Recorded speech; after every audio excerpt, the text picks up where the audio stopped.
topics and opinions expressed in the following show are solely those of the hosts and their guests and not those of W4CY Radio, its employees, or affiliates. We make no recommendations or endorsements for radio show programs, services, or products mentioned on air or on our web. No liability, explicit or implied, shall be extended to W4CY Radio or its employees or affiliates. Any questions or comments should be directed to those show hosts. Thank you for choosing W4CY Radio. Inarticulate speech, inarticulate speech of the heart. Inarticulate speech, inarticulate speech of the heart. Inarticulate speech, inarticulate speech of the heart.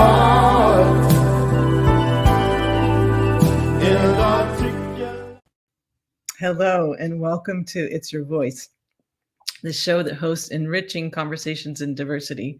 My name is Bahia Yakzan.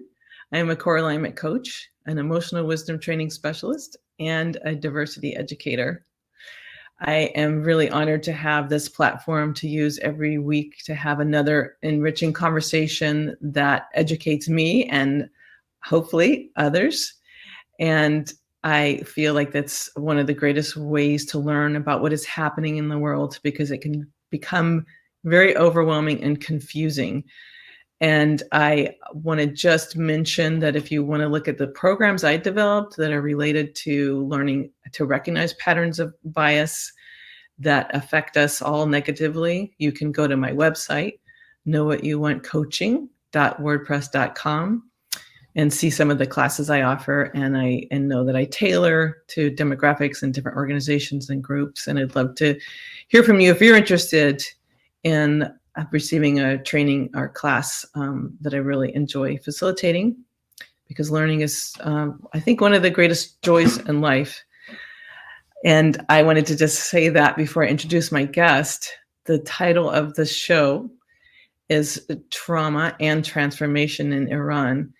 And I am so grateful to have been connected to Dr. Noshene Ranjbar, who will share a lot of information, not only about what is currently happening with the protests and describe what it's like from her own life experience to live in a society that really devalues a lot of human beings, primarily girls, women, and other minorities.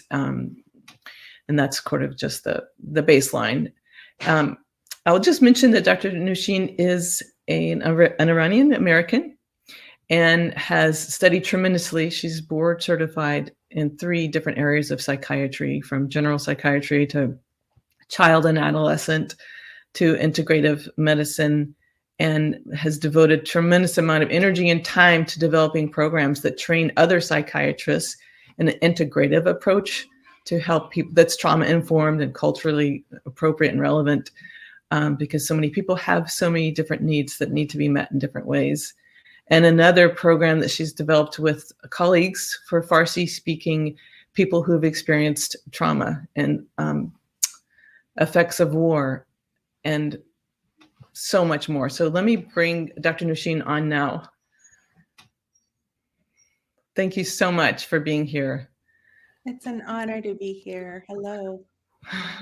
I'm just so impressed and grateful for the little bit I know about the work you do. Just, looking at your LinkedIn or seeing a brief bio, it's just phenomenal what you have already fit into your lifetime. And I just want to ask you to let us know what you would like the listeners and viewers to know about you before we begin, because my introduction was very minimal. Hello to the viewers out there. I think what I want you to know is that 45 years ago, I grew up in Iran, like many other girls who are growing up there now. And I am an ordinary Iranian girl who got to move to America at when least expected, at age 12. And the rest of my life in the US has been trying to figure out who I am and and getting all the training and studies and everything else to finally have something to offer back to my people. And so what's happening now is both heartbreaking and it is like everything that I have been working and training and growing up to be able to do. So that's who I am. And you were about 2 years old when at the beginning of the Islamic Revolution in Iran, is that right? And so you were living there for the first 10 years of that. Exactly. So you were definitely impacted as a female citizen of the country. And I just can only imagine the shock, the cultural shock. And can you start by talking about what your process was like in realizing that? I mean, for me, often it takes living and being in another place to see what it was, just the conditions in which I was living before. Can you describe what that was like for you at the age of 12 and onward? Yeah, exactly what you said is for those of us who grow up in societies, places where adverse childhood experiences and traumas are just part of how life is. It's almost impossible to recognize that until you actually meet people who didn't have those experiences, or you move somewhere and you realize, oh, that's not what happens. So I grew up, as you mentioned, 1977 was when I was born, and then within 2 years, the whole world changed in my environment. And I remember growing up, probably age 4, 5, 6, my aunties and grandmas and female people in my family saying, "Oh, before 1979." We had these rights, or, we could do this, or we could do that, or we could travel abroad. And it didn't take an act of God to, find a visa to get to this place or that place. We were together with the boys in co-ed education, and we weren't like all put aside, women here and men there. And so I heard these things growing up. And then, when I was, I guess 6, I went to kindergarten, and, that's when I had to start wearing the hijab and cover up, and be, separated into a school where, the things we studied as girls were home economics and how to cook and, how to make yogurt, which I'm really grateful to have learned. But, the boys got to learn other things, carpentry and tech stuff and, whatever. But it was completely separated worlds, in addition to having to cover up. And then when I was about 8 or 9, the Iran-Iraq war happened.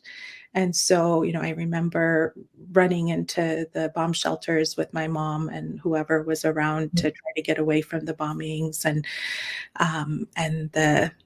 they would have the sirens on the radio to alert people that the bombs were near. So, go somewhere safe and put these tapes on windows so that when the windows were shattering, that you wouldn't get hurt. So that was just life. It wasn't I didn't think it was trauma. I didn't know what to think. So yeah. And so when I was 12, I left to live with my father because my mom had cancer and was too sick to take care of me or herself. And so I moved to the US to, start a whole new life, learn English, try to figure out, how to live in this new society. And that's when I started to recognize that, oh, not every child has had this same kind of upbringing as I had. And so the rest of my life was trying to figure out what's what and survive it and eventually begin to heal, because it took a long time to get to even that point. So here I am, a little bit on the other side, watching these girls in Iran, fighting for their basic rights to speak up in the street, coming out of the schools and shouting, we want human rights. And it's like, oh my goodness, I don't think I had that level of courage and bravery when I was 5 or 6 or 7 or 8. Like, how is this even possible? So anyway. It is amazing. The degree of courage is just amazing. Yeah, and it must be so, I was going to say strange for you to just see this happening. And I can't imagine the stream of thoughts you might have, but I do know that you do not sit idly and think. You do. You're a huge doer. And maybe can you say a little bit more about how girls and women are treated, and then lead into the program, the Farsi speaking program you've developed? Sure. Yeah. So, I've been away from Iran for 33 years now. So, I wished I could really tell you, what's happening, but from everything that my relatives and all these 80 or so people I'm helping train there are telling me on a daily basis, is that pretty much since 1979, there has kind of been ebbs and flows of super restricted environment, a little bit letting up, letting people play music here and there, or, show their hair this much. And then, another government or another election would happen, and then it'd be a super restrict person again. And then, they would arrest a whole bunch of people and people would try to speak up. So this has kind of been going on for 43 years, more or less.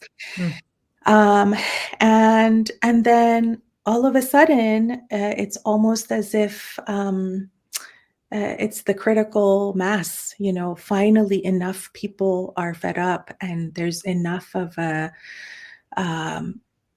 powerful story that everyone can relate to that has led to the current 60, 70 days of now daily, almost daily protests, what the Iranian people want the world to call a revolution. And they're just fed up. It started as an uprising or protest to really speak up about the death of Mahsa Amini, Jina Amini, a Kurdish indigenous 22-year-old girl who was murdered in the hands of the government agents because she was not covering fully. There's a little bit of hair showing. And it made people took photos of her in the ICU when her head had been hit and broken, and she was in a coma, unconscious, and someone was there to take a photo and share it with the world. And someone else told the story of what happened, and et cetera. And it brought things to awareness that this is not an extreme situation. This is a regular girl with regular dreams, with, trying to live a normal life, who could be anybody's daughter, anybody's sister, anybody's mother.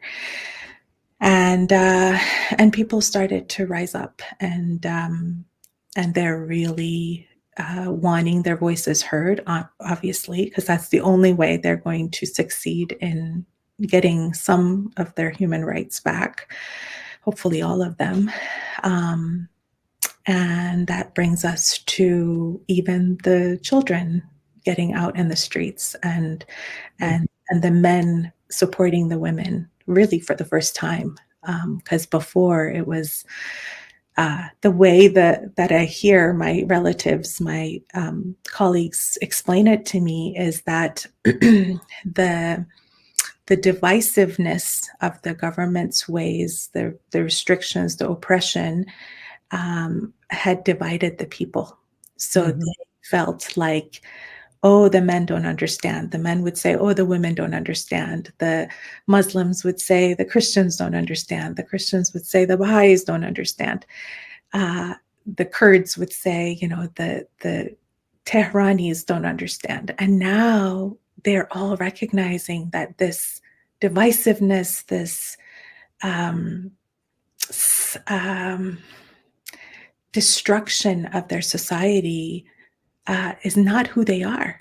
That they love each other, that they want to hear each other's songs and dreams and stories and support each other. That they're all after the same thing, and that's the most beautiful part of this all, is like the forgotten narrative that is now being blasted in the streets. And you hear the mosques that are usually only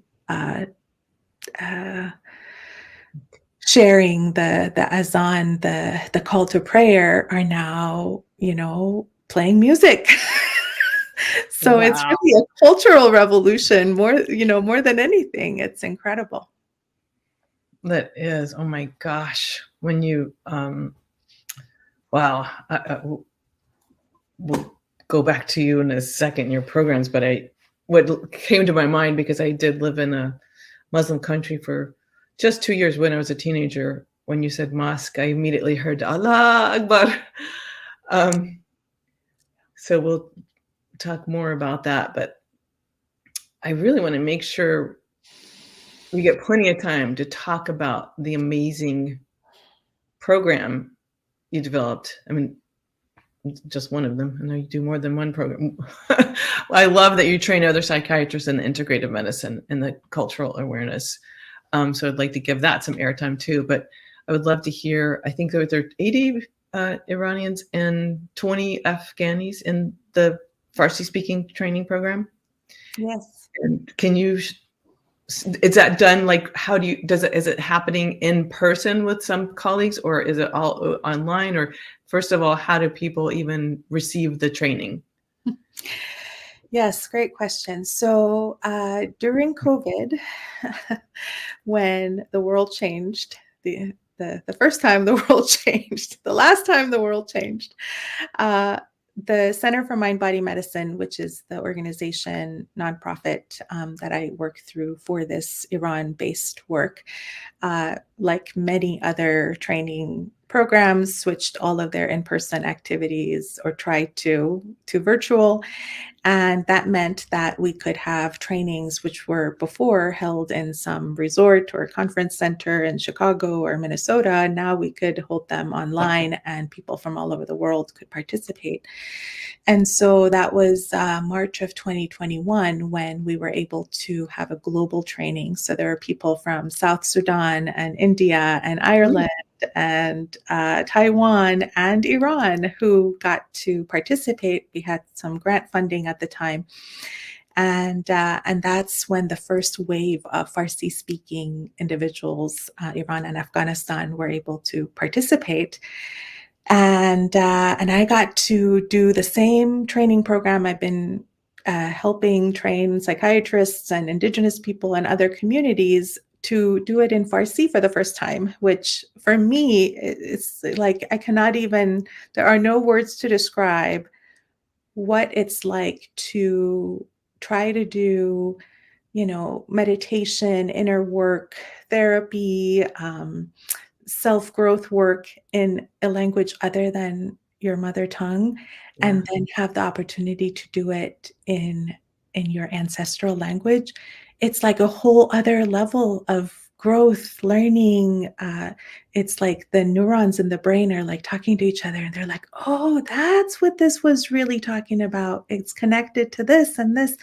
So anyway, so it's been a huge honor for me to practice my Farsi and to get to connect with parts of me that have been hidden, for the most part, living in America for all this time.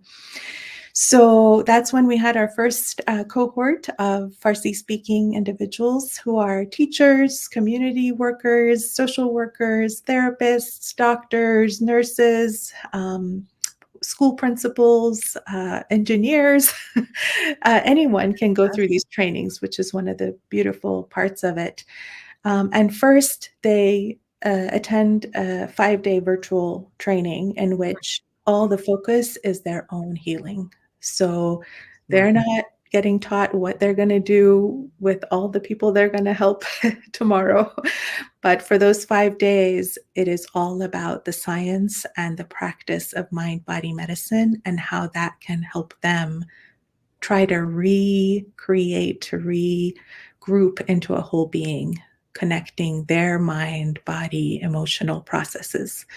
So they do that for 5 days with 200, 300 other people, but in small groups of about 8 to 10 each with a faculty facilitator like myself. And then once they go through that training, then that's kind of the initial step. Then they can go on to the advanced training, which is also 5 days and virtual these days. And that teaches them and coaches them how to facilitate this kind of work for other people. So then there's a curriculum for learning how to do this with adults, another curriculum how to do this with teenagers or children. And then each of them, of course, has all these nuances depending on what kind of adults you're working with, or, what are some of their particular needs? Are you working in a clinic and offering the groups there? Are you doing this, in a shelter, offering groups there? Are you doing it all online? How do you actually facilitate this kind of inner work group process with training? And then after that second advanced training is done, also 5 days, then they get paired with one of the other participants in their community, and they start practicing facilitating groups for their neighbors, for their family members, somebody to begin to practice with, and they receive supervision from us. So every week they send notes as to what happened in the group, and then we meet and discuss, what did you notice here? How did you address this? And so over time, it takes about a year or so, they really get good at, this is what I need to do here, or this is what is needed. So that's the process. Wow, what a well-informed, experience-based model, because of not setting people up to have to work as individuals, but with a partner and getting weekly supervision. That makes an enormous amount of difference to be getting feedback and support, like on track, off track, all through this, that's brilliant. And of course, always brilliant to, you can't really help facilitate healing much effectively if you haven't done your own, right? Exactly. And I, that's incredible. What an incredible gift to the world. And the fact that it's a year, it sounds like they have like at least a year of like supportive feedback and supervision. We need it. We just think it takes us a long time to cultivate new patterns and those new neural pathways. And so they become our go-to rather than, so they become our habit. Yeah, exactly. And then even after they're certified, which usually takes about a year or two, there are opportunities for leadership training within that country or within that community, so that they, 10, 20, 30 of them become kind of the ambassadors for their own community, for their own culture. And so then eventually they can hold their own trainings for many, many more people. But it does take some time to really build a network of people who have done this work on themselves with many, many other different types of people, and get to form a team so that they can support all kinds of other possibilities in their community. Well, another training that you help facilitate and lead and probably wrote, I was going to ask you, are you writing the curriculums mean, do you like, is it a group of people writing tailoring the curriculums for adults versus child versus, depending on the context? Is that a number of you working together to write the curriculums? Great question. So the Center for Mind-Body Medicine, which is the organization, was initially founded by Dr. James Gordon, who is a psychiatrist, wonderful mentor of mine. And he created the curriculum at that time with the best that he knew with the team that he was part of. And then as the work has continued to grow over the last 30 years in different cultures and different countries, and after 9/11, after Katrina, in Haiti, in Kosovo, in Gaza, the faculty that he has trained, including myself, have continued to be part of the continued evolution of the organization. So, for example, now with our Farsi speaking community of trainees, we needed to not only translate all the materials to Farsi, but also figure out the nuances of how does this need to be tweaked a little bit, or maybe the poems we use, the music we use, obviously needs to fit that culture. So I get to be creative in bringing the beautiful Persian music or Rumi poetry or whatever into that work, which looks different than what they do in Gaza or what they do with the tribal communities in the US that we work with, who bring their own ceremonies and culture and language into the very basic model that has stayed the same and is being researched. It's so fantastic how scalable it is, and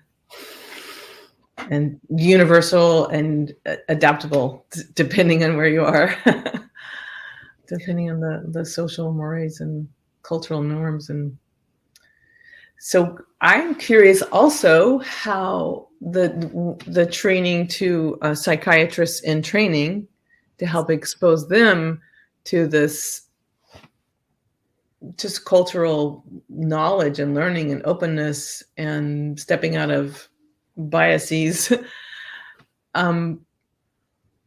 was what I imagine there were a lot of barriers to get that accepted or in their curriculum. How did that happen? I mean, that's a wonderful piece of news. I wish everybody had that. It's not institutionalized in so many places. So yes. How did that come about?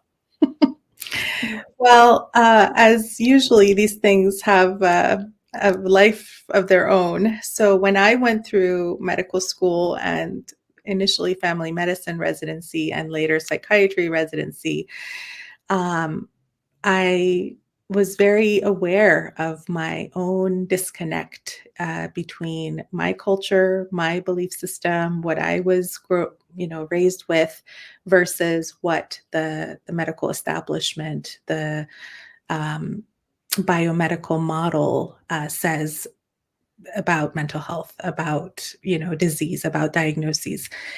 Not to mention the need for wholeness and self-care and well-being for the physicians, and the fact that we have about 400 physicians a year commit suicide in America. And I was talking to a group of nurses, speaking of, how complex this is. I was talking to a group of nurses the other day, and they reminded me that it's 700 nurses per year that commit suicide. Who talks about these things? I mean, we need to, but what was happening is I too was experiencing burnout and figuring out where's the rest of medicine? Where's the rest of healing fit into, my residency curriculum? What if somebody comes and they don't want the Prozac that I have to offer, or they're not ready for that step? What else can I offer them? And so going through the training myself and seeing all the ways that my own educational and training needs were not met, as well as colleagues and what my patients were asking for eventually led to my training in integrative medicine and then helping create what is now an integrative psychiatry curriculum that is not only offered at the University of Arizona, where I teach, but now at 6 other residency programs in the United States, and hopefully many more to come. But what it involves is exactly it includes mind-body medicine. So the residents in our program all get to go through a mind-body medicine skills group themselves when they're fresh in their internship. So they get to connect as a group, they get to build community, and they get to know themselves a little better. And build skills so that as stress comes and as burnout risks continue, that they know that they have some toolkit of how do I work through this. And so the curriculum really has been built now over the past 8 years. And it's been an iterative curriculum. So every year we continue to build it and shift it based on the feedback and what we're finding the residents are telling us. But it's now really a national movement to, and it suits programs and the world, I think, in many ways, because as you said, the diversity, equity, and inclusion needs of programs of healthcare, of mental health, need to be met, those training needs. And so when you have a program that's evidence-based and it helps both for inner knowledge and inner connection for each of the psychiatrists to be, but also exposure to things like Ayurveda and acupuncture and Chinese traditional medicine and nutrition, the basic stuff that we should, really all know about. Then it switches. It's a cultural shift for them that, yes, I have Prozac and Zoloft and CBT and, whatever therapies that I am taught. And there's this whole world of indigenous wisdom and knowledge and tradition. And some of it, we actually have research to back them up. And so I think the doctors need to know that. They say this is revolutionary, but really it's just good medicine. So that's how it's come to be, and I'm delighted because it really fits into what the world needs. And here we are. Oh, I so agree. That's just a phenomenal accomplishment, and that's the best kind of knowledge. That's I think you said iterative. That's not dogmatic and stuck in 20 years ago or in one paradigm. Like, that is just brilliant and exactly the medicine I too believe the world needs. So we'll go back to that because before we wrap up, I want to ask you to share your dream vision, but I have a follow-up question about something you said previously, and then a question about Islamophobia. Actually, I'd love to talk about that with you while we're still here. So one thing, I think I read this in an interview of you where you mentioned something that I think is still way under-recognized.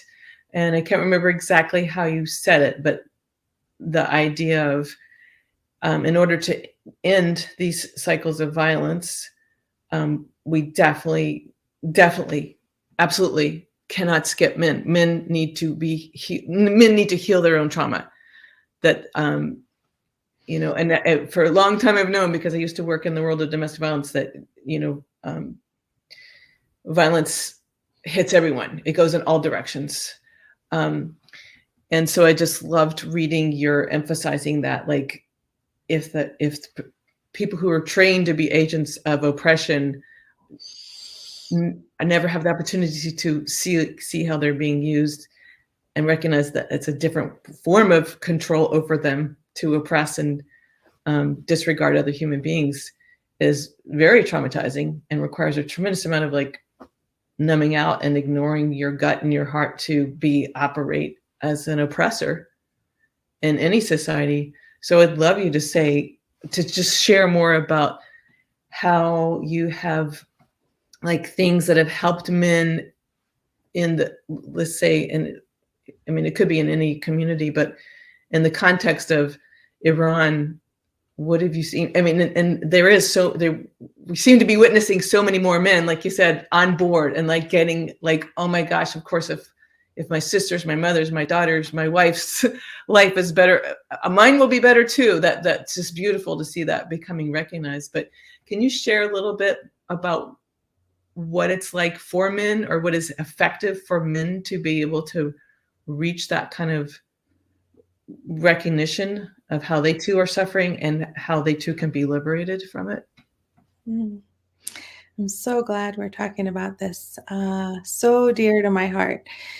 So, where I would start is the disintegration of the fabric of society, not just in the Middle East, but in many places, that as colonialism and oppressive movements have continued through history, everyone has lost, and corporations have gained, but pretty much the planet, the animals, the men, the women, the environment have all taken a hit, and so that has been the disintegration of the divine feminine and the disintegration of the divine masculine. And so what I see is toxic masculinity on one end, is men who don't know what it's truly like to be men because they haven't had the role models. And then women who don't know how to truly be women because they too have suffered. And then the part that you mentioned is that hurt people hurt people. So pain that is not transformed into growth and wisdom just keeps hurting other people, and there's no end to it. So it's these cycles of violence and cycles of, if this happened to me, then I'm going to do it to this person. And it's not even conscious half the time. It's just a robotic acting out of our childhood hurts that we didn't even recognize they were hurts. Kind of like mine, when you're growing up in it and everyone's feeling that, then you don't even know what's good or what it could be different. And so in Iran, like many other places, the men have been lost in a way, like, what does it really mean to be a good human being as a man in Iran? I remember growing up, my mom saying, do not ever marry a Persian man, like marry an American, marry a white guy, do not marry an Iranian. And I didn't know what she meant. I mean, I knew there were issues because she didn't have, a good track record with her fellow Iranian men. And there are many divorces in my family and other families, but I didn't really know what she was talking about. But when you have a society that is so oppressed, where the men lose their sense of, this is what it really means to be a successful man, not one that is violent and oppressive and controlling of their wife or daughter or sister, but one that is empowered to stand up for justice, to fight for when there needs to be a fight, to care, to provide, to support when there needs to be support. To be honest, to be authentic, to be allowed to have tears, to be allowed to be human. When those things are lost, then you have a society of addicted individuals who are numbing, whether it's alcohol or drugs or sex or, whatever the drug of the day. And then everyone loses out. So then you have domestic violence, and then you have this, like, we don't understand each other. Men come from Mars, women come from Venus, whatever. It's like that communication, that seeing eye to eye, that trust is broken. And then there's all this fear of like not understanding the unknown, and that separates people. And it hurts the men and it hurts the women, and particularly it hurts the children, because they're watching and seeing, my mom and dad don't get along, or my dad yells, or my mom doesn't tell him the truth, or whatever those patterns are that we do. And so here's a chance to shift those. So when the men show up in a group with the women, and they are practicing these skills and learning these are the ground rules, and this is a safe space where you can be yourself, you see the tears beginning to roll, and you see the anger, the pain, the grief, and then you get to learn from others. You're like, wow, this person, it just was able to express something that I've been wanting to express my whole life. And so almost that peer pressure of like being authentic allows shifts to happen. That individual therapy, you'd have to do that for years and years to get some of these things to shift. But the group format allows for that learning, and those mirror neurons, you know, they're watching and seeing, oh, this is a different way I could be a real man, or this is a different way I could be a real woman. I can speak up. I can have opinions. I don't have to hide and, you know, always be the quiet one. And so that's how some of the shift happens, and it's beautiful.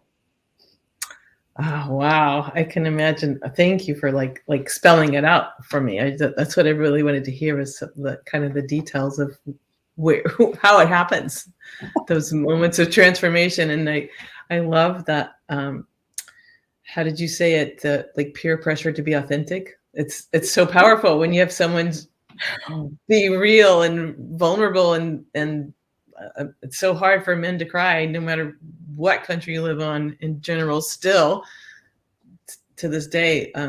But some places it's even more difficult. So for men to see other men doing it, even if they're surrounded by women, that they can do it. And that peer pressure turns into peer support, right? Exactly. Yeah. That's a beautiful peer pressure to be authentic. I think I will remember that phrase.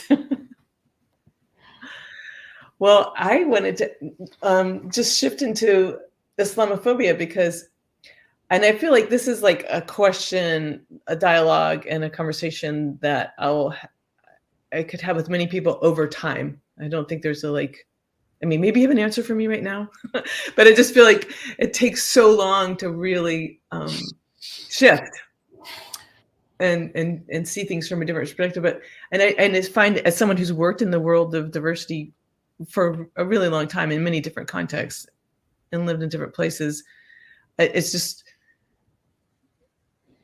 how can we support people in looking at places like Iran, or Saudi Arabia or Libya, or, predominantly Muslim countries where Islamic law has been enforced or is being enforced in ways that are clearly damaging to huge populations. How can we support true believers who are really good human beings, who are Muslim, and in our minds know how to separate that from what's called an Islamic revolution, which is actually, a term you use, the prostitution of religion. Can you speak to that? Because I think it's really confusing for a lot of Americans, for all the propaganda and all the narrow angles and the viewpoints, just packed with negative, horrible images of Muslim people, and yet, I can find myself going, just being furious at how women are mistreated. And of course, it's not the only rich religion or place in the world that has mistreated and abused. I mean, we can say that about Christianity. We can say that about lots of them, but this is predominantly it seems like the lens is on, it becomes Islamic. It quickly slides into Islamophobia. Yeah. Yeah. Well, this is a long conversation, but what I can say is that the way I see it, the way up until this point in my life, I can try to understand the messiness that is religion, including Islam, is that generally when religions first start, they are all about love and connection and bringing people together and providing instructions and ways to have a healthier society than what was there before. And so at some point, because humans have egos and we do a good job of dividing things, over time, things can disintegrate a little bit. And people who don't necessarily have the best intentions can use what was intended as a medicine, as a beautiful thing for their own use and benefit, to the huge destruction of other people. And so, as you said, it's not new in Islam, but unfortunately, this has happened within the Islamic societies, many of them. And so it makes it really hard for people who want to stay connected to the truth of the beautiful message that it was when it started, and it still can be if one can connect to what that true message is, and separate it from the all of the other stuff. It's like the lamp, the light is beautiful and clear, but then it's like covered by all of this you know darkness in places like Iran. And religion is an easy thing to prostitutionalize, for a government like Iran, that, or any of these dictatorships or oppressive governments. They can use religion to try to control people, and they call it the same thing as the true believers call it, so to confuse people. Right. So it's fertile ground for division and wars and trauma and more trauma. And then, what the protests in Iran are happening, are trying to ask for basic human rights, but some people who totally miss the boat say, oh, like they're being against Islam, and it's completely missing the but I think it's the reminder that the oppressive forces are actually using these notions to try to divide and make people miserable. So, but it takes a lot of community connection and speaking up and recognizing some of the nuances to not get caught up in the hype that that some of the oppressive forces want there to be, to confuse people and drive them separate from one another. Wow. So well said. Oh my gosh. Thank you so much. I see we only have a couple of minutes left, so I wanted to make sure you got a chance before you make kind of your closing message. Would you like to cite a website or that listeners on the radio or podcast can look up? Website or contact information? Could you just say that out loud? Yeah, absolutely. So one is the Center for Mind-Body Medicine, which is cmbm.org. And the other one is Cook for Iran. So www.cookforiran.org. And they are partnering to help support the program for Farsi-speaking people. Fantastic. Thank you. And I probably just gave you 1 minute to say, to share, and I definitely am going to have you back. So we'll continue, but what is just a dream you want to share before we have to wrap up? So my dream is that every little girl, every little boy, wherever they live, anywhere in the planet, can have a healthy role model to look up to that models compassion, models healthy boundaries, models healthy masculinity, healthy femininity, models justice and authenticity. Because when those early models are created in the brain of the child, the rest of the work for the world will be so much easier. So that's my dream. And this is a triple board certified doctor speaking. I really appreciate that. Thank you so much. I also want to thank the listeners and viewers and DJ, our sound engineer, who's always so helpful, and our producer, Dean Piper. And hope for everyone. May we all have enriching conversations in diversity this week. Thank you. Inarticulate speech, inarticulate speech of the heart. Inarticulate speech, inarticulate speech of the